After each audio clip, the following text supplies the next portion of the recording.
Good morning. Welcome to the lecture recital of the fourth semester in the Music Department of South Urban College. My name is Godwin Chow. I'm the Music Department Chair and also the co-chair of the Department of Humanities and Fine Arts. Today's recital showcases two of our outstanding music faculty, Professor Wesley Woodward and Melinda Sundek. Professor Woodward teaches trumpet lessons, music appreciation, African American music, and conducts the symphonic band at South Urban College. He is the affiliated instructor at the University of Chicago and teaches at the People's Music School. Besides teaching, he is an active trumpet player in the Chicago area and has performed with the Kenosha Symphony, Chicago Center for Contemporary Composition, Symphony 847, just name a few. Professor Sundek is a new addition to the music department. She teaches piano lessons and an accompanist for the SSC Voices, which is our choir, the choir. She also teaches at the Music Connection and was the orchestra manager of the Suburban Youth Symphony Orchestra. Without any further ado, please welcome Professor Woodward.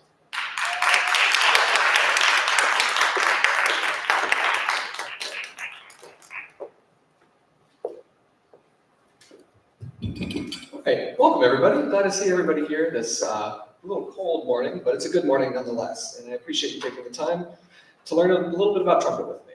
So the trumpet is an ancient instrument, right? This is one that we've seen and heard about through many, many different iterations throughout history. And we will talk a little bit about that, talk about the context in which we're looking at early trumpet repertoire and how it's developed into the 20th century. Now, granted, I don't have enough time to get through about 2,000 years of trumpet repertoire, but I'm going to do my best. So the trumpet's going to get its origins very, very, very long ago, well before any of the repertoire that we are going to talk about or perform today. Trumpet has its origins pretty much in every musical culture around the globe, and we find that similar uses of similar instruments to the trumpet can be found pretty much across most cultures. The earliest trumpet that we have evidence for is going to be found in the tomb of King Tutankhamun, and they generally seem that these were probably constructed about 1500 BC. Now, these are the oldest and best case is that we have of operational instruments, okay? Meaning that, and you can go find these on the internet if you would like, after the tomb was exhumed and looted, they took these horns, which you can see up in the top left-hand corner of the screen here, and took them to England for research. They were functional. So you can go and see how they would have been performed at that time. Granted, they have deteriorated a little bit over the last 2,000 years, as one would expect, right? So they only were able to play two notes.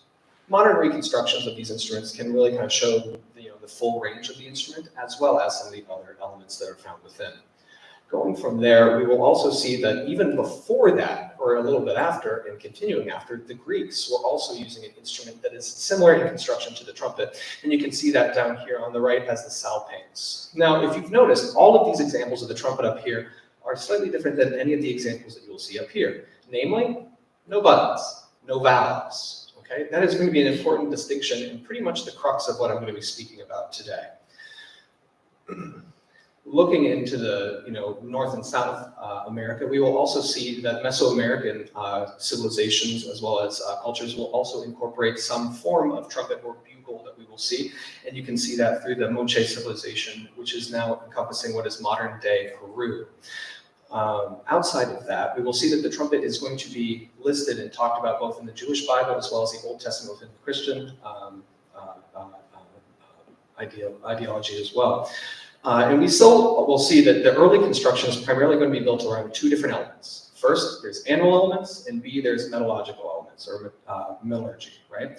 Early horns would have been literally built from ram's horns, cow horns, anything like that. They would lop an end off, buzz into it, and boom, you get more noise, okay? So that's going to essentially encompass what the first 2,000 years or so of trumpeting is going to look like, which takes us into where we're going to start showing up with the trumpet as we know it today. So early trumpets, like I mentioned, did not have valves. Those valves are hugely important because it allows us to play every note that you would find on a piano. Prior to that, you are completely limited by the notes of the harmonic series. So if you look up here, you're going to see all of these different harmonics, okay? What this means is these are the notes that you can play without pushing down any valves.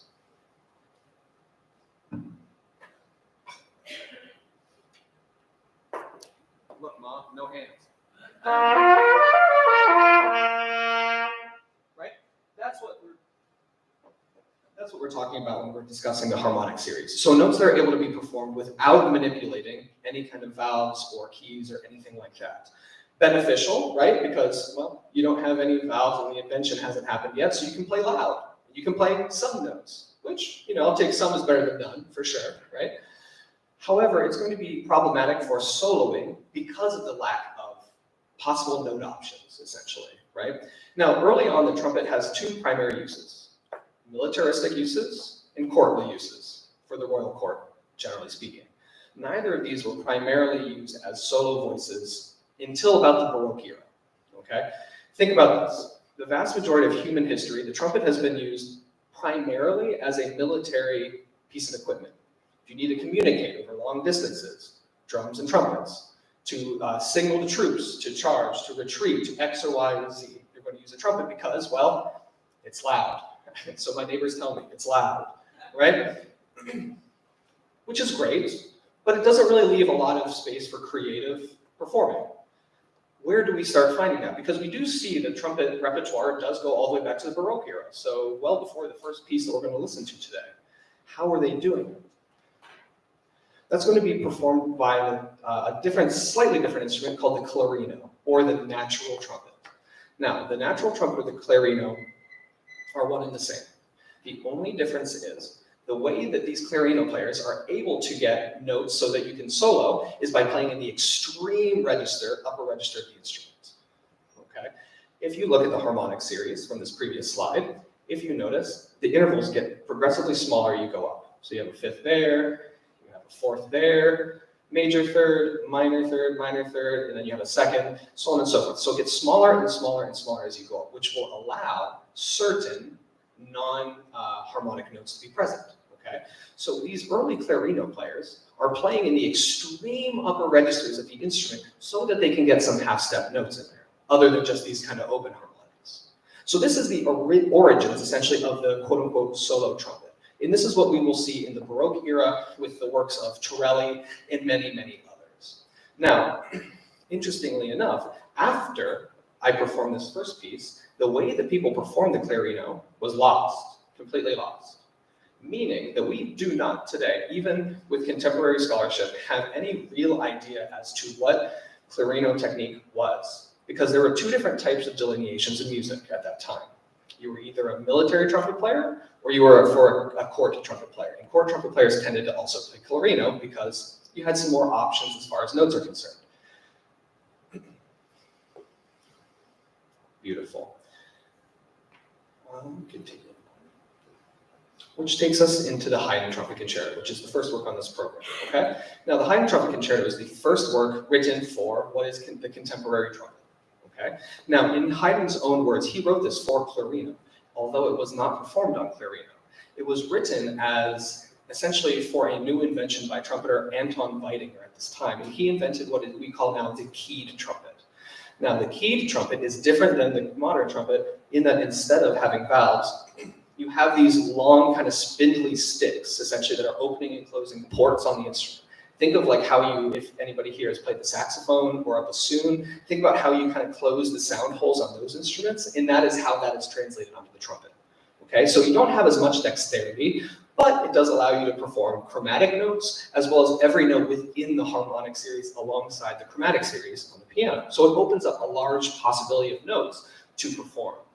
Now, interestingly enough, during his lifetime, Haydn was known essentially as this very kind of witty individual, a more intellectual style humor. Not so much ha-ha, but more like, huh, I see what he was getting at with that, right? And we'll see that even included within this work that we're going to listen to today. So this is the first page of the Haydn Trumpet Concerto. Now, if you recall, the invention, this is a novel invention because now we can play notes that are outside of the harmonic series.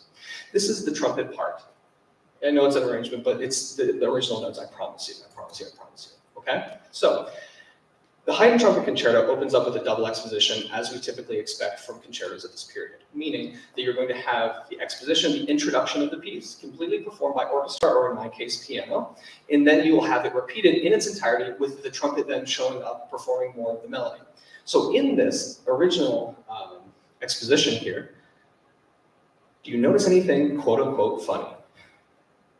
The first note that the trumpet plays is an open harmonic. So imagine this, you go to a concert to show off an instrument that has just been created to do something that has not been done on the instrument before, and Haydn shows the first note, and it's something that has been done for 1,000 years. And then you look at the next entrance, same deal. He's still reinforcing, still the trumpet, just as we had it.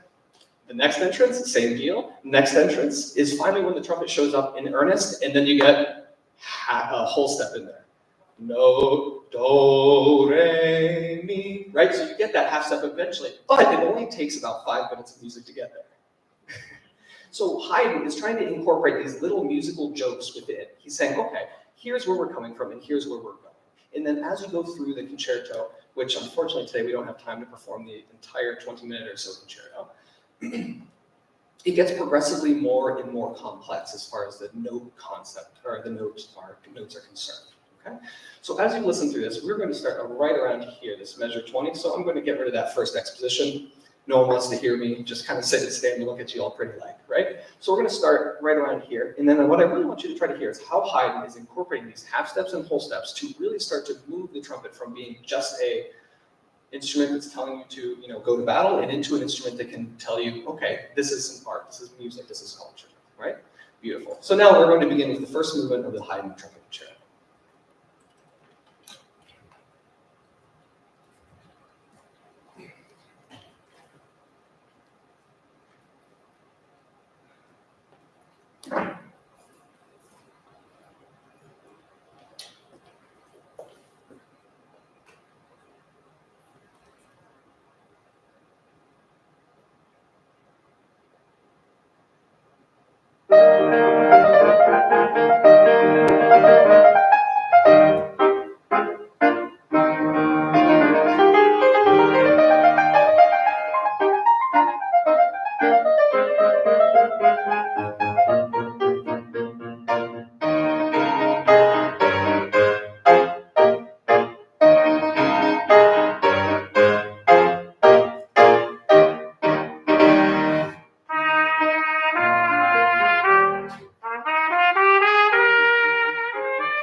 right, one down. Moving on, let's get into the next development of the trumpet, okay? So that's what the first trumpet concerto sounds like. All right, there's stuff before it, and even within Haydn's own work, he is still representing that as for clarino. He even writes it within that. And you can hear it, that entire concerto, while on paper looks fairly low, it sits pretty high the entire time. So he's writing as if I am a clarino player. I am not. But we will see where we go from there, which takes us into the next big development, which is getting into theme and variations. So if you might have noticed on your program, this piece was written by Handel a hundred or so years before the last piece that I just performed. Why am I writing and performing music that was written before, but staying and came after? Well, because it's a transcription. It was written for a different instrument, but then transcribed over for the trumpet. This is fairly common in early trumpet repertoire, primarily due to the fact that it's new. For 1,000 years, right? It's primarily been bugle calls, military calls, and some clarino solo things that were done by very specialized and very few players. So we start seeing, okay, well, now that we got these valves, we got these, handy dandy new inventions slapped on these instruments, let's see what it can do. So we're going to start seeing that composers and arrangers of trumpet repertoire are going to start pulling from previous generations of composers and works, including this one right now. So this is a transcription of a harpsichord piece, okay? So the predecessor to this bad boy right here, the piano, okay? So we're going to kind of hear this theme and variations show up a ton. In early trumpet repertoire, especially when we're looking at the turn of the late 1800s into the 1900s or so, we'll see that a lot of the early trumpet repertoire is primarily going to be built around this theme and variations form. Okay, fairly commonplace. And we see that through the works of Arbin, through the half a dozen or so theme and variations he includes at the end of the Arbin book, including the Carnival of Venice, the Fantasie Brillante, the theme on, theme on a German theme, amongst others. Other composers like Clark are going to be doing and creating solo trumpet repertoire like The Maid of the Mist, and we'll even see Hermann Bellstadt will also be writing other theme and variation works within his works Napoli and others. Okay, so we'll even see too that this was primarily used as a teaching aid as well. J.S. Bach, Jean-Baptiste Arbin, rather. I got all my JS composers flipped around in my head today, I apologize. So J.S. Arbin, J.B. Arbin, I apologize, Jean-Baptiste Arbin, French composer, who taught at the Paris Conservatory around the turn of the 1880s, 1890s, into the turn of the 20th century or so. He would require that all of his cornet students perform one of these as their end of semester tests, as you will. Today we do juries and all these kinds of things, recitals. At that time, Arbin would say, okay, at the end of the semester, you're going to perform this. And he would write a new piece of music. And today, we still see these as some of the most commonly performed trumpet repertoire works, especially the Carnival of Venice. I wasn't feeling that bold to throw the Carnival of Venice on this program this morning, but if you ever had the opportunity to check it out, I highly do. All of these theme and variations are built around one primary theme that is presented at the beginning, and then it is developed and built from there, getting increasingly more complex the further and further that you go. Okay, so we are going to now continue along with Aria con Variazioni, which was from the 5th harpsichord suite written by George Frederick Handel, okay, transcribed by Bernard Fitzgerald.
Okay, on to the next development.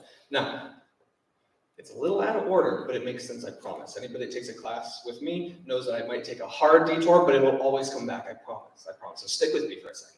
The next work is Portrait of a Trumpet, written by Sammy Nestico. Now, if anybody here has performed in the jazz idiom before, you might recognize Sammy Nestico as being one of the biggest named jazz arrangers ever. He's primarily known for his arrangements with the Count Basie Big Band, right, amongst others. Now, it's a little out of order because this piece was written in the 60s. So I'm leaping ahead by like 80 years, okay? But stick with me. So why? Why am I pulling this? Well, it's primarily because it signals a major change, not only in trumpet repertoire, as far as the expansion of trumpet repertoire, the invention in the dissemination of jazz as a genre, but that also indicates and marks a very important cultural touchstone for the United States, in that after this First World War, we see that the jazz idiom, as well as American cultural capital, skyrockets. Prior to the First World War, the United States was generally understood to be a cultural backwater. You were not well respected if you did not study outside of, in the Western art canon, right? You would go to Europe, study at the Paris Conservatory, come on back, and then have your career in the United States. It was not until after the First World War that we start seeing American orchestras, American cultural institutions, and American educational institutions really become respected on the international scale as far as the arts are concerned, okay? Now, where does this line up with the next work? I mentioned World War I. Now, World War I just so happens to happen around the same time as the great jazz eras of this country, right? That also is a major point because we will see a lot of American GIs that get sent to Europe to fight in the First World War are also bringing them their musical culture and heritage. So we will see that through the First World War, alongside other inputs, right, the jazz as an idiom will become wildly popular, not only in the United States, but abroad. And that's going to influence the next generation of composers in the European-style classical art music canon, okay? And we'll talk about that with the last piece, but backtracking a little bit, we're getting into this. So you'll find that when we get into the swing era in the 1920s, 30s, 40s, 50s, and further, that we will start seeing that jazz arrangers and composers are going to begin to write quote-unquote jazz concertos to feature their individuals within their bands. We see this most famously with Duke Ellington's big band. He wrote a concerto for Cootie Williams, his lead trumpet player, under the title Concerto for Cootie, and it was a feature of this individual, and it was featuring the abilities of that specific individual. That was not uncommon with Duke Ellington's works. Instead of writing trumpet 1, trumpet 2, trumpet 3, trumpet 4, he would write the name of the player. So he's literally writing parts, even within his charts, for specific individuals. Okay, and it's this is a very funny aside. You can also go back and find the books, the financials, and beside every single individual, everyone was paid a different amount based on the seat that they sat in, based on how long they were playing. So if you were a trumpet player, if you were playing trumpet 1, you might have received $10 for the gig back in 1940 or whatever, right? Just throw a placeholder number. But trombone 3, who has just shown up the last couple months, he might only get $1.50 for the gig. Right, so it's kind of interesting to see how these things change and how band leaders organize their time and personnel. Regardless, going back to where I was at, getting into Portrait of a Trumpet. So Portrait of a Trumpet was written by Sammy Nestico in memoriam of Conrad Gozzo. Now, Conrad Gozzo is an important individual in the trumpet world in that he's recording some of the most famous, with some of the most famous individuals and performers of his time, including Frank Sinatra, Ella Fitzgerald, and others, but he is also performing and playing in films. He's a trumpet player with the NBC Hollywood Orchestra, so we'll see that he is an important individual not only for, as far as the trumpet is concerned, as it relates to his positions in these big bands, but he's also on some of the most iconic film scores of the last 100 or so years. Okay. So the next work we have is going to be Portrait of a Trumpet by Sammy Nestico.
Wonderful. Okay, and that's going to take us into the last word we have, which is rustiques. Okay, rustiques is going to be fairly standard of what you would expect 20th century, mid-late 20th century trumpet repertoire to look like. Now, this is where it makes sense why I put the Mystico prior. Now, Eugene Bozza, French composer born in Nice, right at the turn of the 20th century, okay, is going to be a very, very contemporary composer. And you're going to hear some of the snippets of themes within rustiques that are found within his other works, such as his Caprice, among others. Big trumpet nerd stuff. You don't have to worry about that. Either way, we're getting into it because after the First World War, like I said, jazz is going to become wildly popular in Europe. So popular, in fact, that at the signing of the Treaty of Versailles, there was one band that played, and it was the original Dixieland Jazz Band. It was a big deal. It was a really big deal. This is where we start seeing American culture and American music start to take center stage on an international level, okay? Now, while Bozza and his father would leave France during the war, they would flee to Italy to avoid the war. We are going to see that the lasting jazz influence on Bozza during his childhood is very apparent within his works. In this last work we're going to hear, it's essentially this open improvisation between piano and trumpet. So for the vast majority of it, you're going to hear, I do my own thing, Mindy does her own thing, and then only for maybe the last, 30% of it maybe or so, we're together. And it should feel like this kind of open-ended improvisation. Now, from a form and structure perspective, he is also incorporating a lot of elements that we see in a lot of other jazz or commercial music during this time. First and foremost, he primarily builds this around a pentatonic scale, which we see not only in a lot of blues forms, we also see it in a lot of folk music as well. In addition to that, we also find that he is going to incorporate extended trumpet techniques, more so specifically the flutter tongue. If you can roll your R's, that's essentially what I'm doing. So when we get into the last little bit, you're going to hear a big fuzzy sound coming out of my instrument, and it's essentially that while I'm playing, I'm going whole time, okay? So, let me see. Yeah. So we see that this is also primarily going to be organized and happen due to the invention of the Perronnette valves, which are going to come in 1839, okay? There are many iterations of different trumpet valves that have come and gone throughout time. Most were complete and utter failures, But the invention of specifically springs, the advent of springs and mass manufacturing of springs is the main catalyst that's going to move this instrument forward, okay? There are other ways that you can get valves to move, either through moving and rotating discs like you see in a French horn, or some other kind of like skeleton key things that were never super great and they were always super finicky and kind of brittle. So we see that, the Perronnette valve will become the standard which is still used to this day, okay? And we will see that by the time we get to Bozza's time, the trumpet is not going to really evolve at all. Now, granted, changing in manufacturing techniques, the advent of CNC machining, so you don't have to hand mill all this stuff, is going to change things exponentially, right?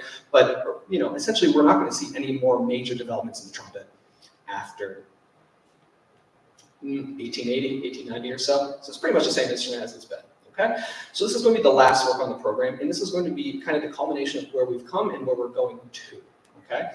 Pretty much from here, with the exception of works with electronics, which there are a few for trumpet, but they're a little usually for ensemble playing, which is why I didn't present any today. This is essentially what we're going to see as kind of like the final development as far as technique and harmony are concerned within the trumpet repertoire. Okay, so a lot of other stuff that will come after Bozza's piece, which he wrote this in 55, I believe, are going to essentially use the trumpet in the same way. We'll see that the function and the way that people are writing for the trumpet is going to stay essentially the same. Okay, so going all the way from the clarino, all the way up until this time, we can really kind of see a good picture of the kind of development of this instrument and how it's kind of taken over many different forms in different avenues throughout its development. Okay, so the last work on this program is going to be Rustiques by Eugene Bozza.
Beautiful, right on time. All right, if anybody has any specific questions, we have a little bit of time afterwards for a little bit of Q&A. If anyone has any questions, I will take those right now.